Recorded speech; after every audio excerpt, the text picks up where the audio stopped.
Bonjour tout le monde et bienvenue dans ce 17e jour du calendrier de l'Avent 2019, spécial film d'animation.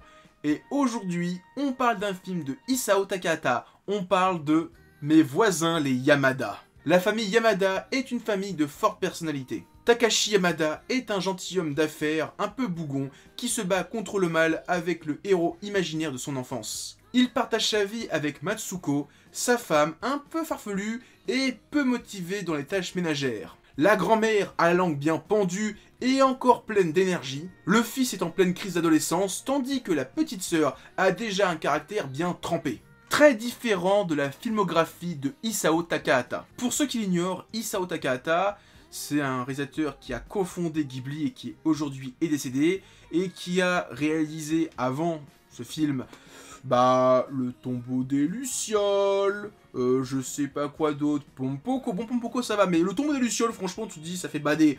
Et il a sorti après ça Mes voisins les Yamada, qui est très différent en termes déjà graphiques, parce que vraiment visuellement on dirait une série qu'on ferait à la télé, on ne dirait pas que c'est un film qu'on va voir au grand écran, et même en termes d'histoire, c'est très drôle. Alors que Isao Takahata fait plutôt des histoires très réalistes et un petit peu sombres quand même, parce que Le Tombeau des Lucioles, c'est pas joyeux. Et Mes voisins Yamada, c'est une bouffée d'air frais. Vous allez pleurer, rigoler, c'est super drôle, c'est super bien. Voilà, franchement, c'est adorable. Et bon, il y a quand même un dessin très, très simple, mais franchement, ça fonctionne du feu de Dieu. C'est drôle. Oui, je me répète, c'est drôle, franchement, c'est hilarant. Déjà, il y a la personnalité de chacun des membres de la famille qui est vraiment un caractère bien trempé, mais il y a même plein de situations qui sont ubuesques, vous allez voir. Enfin, je vais pas tout vous raconter, mais il y a plein de passages où j'adore le passage où il y a je crois que c'est le père qui parle du fait qu'il est bientôt à la retraite et qui dit « Qu'est-ce que je pourrais faire ? Qu'est-ce que je pourrais faire ?» Et on le voit errer pendant quelques minutes à se dire « Mais qu'est-ce que je pourrais faire une fois que je serai à la retraite ?» Et c'est très drôle, enfin il y a plein de passages où ils oublient la petite sœur à l'école ou au centre commercial. Enfin voilà, c'est plein de scènes du quotidien qui sont hilarantes.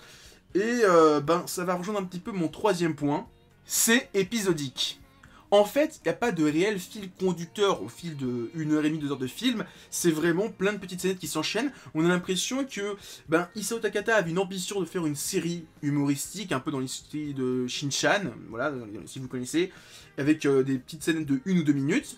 Et on lui a dit non, fuck, t'arrêtes. Et donc il s'est dit, je vais tout regrouper dans un film de 2 heures. Parce que c'est vraiment, il y a des transitions vraiment brutales, limite on voit un gros cut noir, épisode 2, et tu vois l'épisode suivant, et qui sont plus ou moins longs, il y a des petites scènes qui durent quelques minutes, d'autres qui sont beaucoup plus longues, mais il n'y a pas un réel fil conducteur où à la fin, il y a un objectif qui est atteint par les personnages. Non, c'est vraiment une succession d'histoires drôles, qui sont vraiment poilantes. Donc voilà, c'est vrai que c'est très différent de ce qu'il a fait jusqu'à présent, enfin dans toute sa carrière. C'est très drôle, c'est épisodique, donc c'est très particulier, mais à voir si vous voulez rigoler. Voilà, c'était le 17e jour du calendrier de l'Avent spécial film d'animation avec un film de Isao Takahata. À demain pour un nouveau film d'un nouveau réalisateur. Et comme d'habitude, likez, commentez, partagez la vidéo. Et en description, il y a mon Twitter, mon Instagram, mon Discord. Moi je vous dis à plus, continuez à lire des mangas. Allez, ciao tout le monde.